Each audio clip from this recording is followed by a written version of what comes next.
ताज्या बातम्यांसाठी पाहत रहा तिचा सागर न्यूज। पायलटनेच बटन दाबलं आणि विमानाचा स्फोट। त्या विमान अपघाताबाबत धक्कादायक अपडेट। सत्य समोर येताच खळबळ। तत्कालीन उपमुख्यमंत्री अजित पवार यांचा विमान अपघातात मृत्यू झाला। अजितदादांच्या अकाली निधनानंतर फक्त महाराष्ट्राच नव्हे तर देशभरात हळहळ व्यक्त करण्यात आली।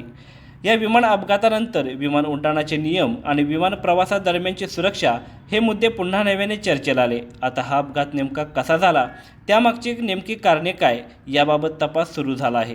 लवकरच सत्य समोर येण्याची अपेक्षा व्यक्त केली जात आहे। असे असतानाच गेल्या वर्षी झालेल्या अशाच एका प्रवासी विमान अपघाताबाबत धक्कादायक आणि हादरवून टाकणारी माहिती समोर येत आहे।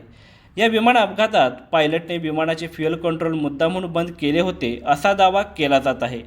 अहमदाबाद येथील 12 जून 2025 रोजी झालेल्या विमान अपघाताबाबत हा दावा करण्यात आला आहे।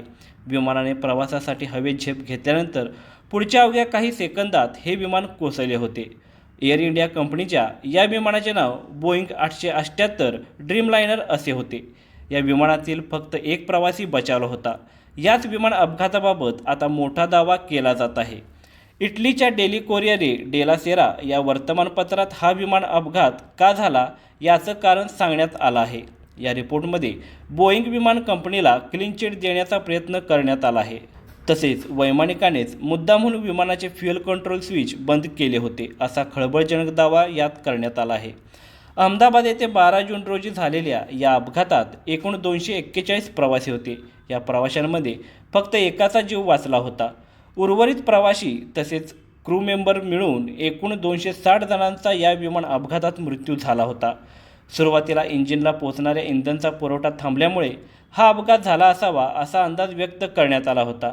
विमानाचा अपघात झाल्यानंतर ते थेट एका वैद्यकीय महाविद्यालयाच्या वसतिगृहावर जाऊन आदळले होते। दरम्यान या विमानाच्या वैमानिकावरच थेट आरोप करण्यात आल्याने आता नव्याने वेगवेगळ्या चर्चांना उधाण आलं आहे। त्यामुळे DGCAच्या चौकशीतून काय समोर येणार हे पाहणे महत्त्वाचे ठरणार आहे।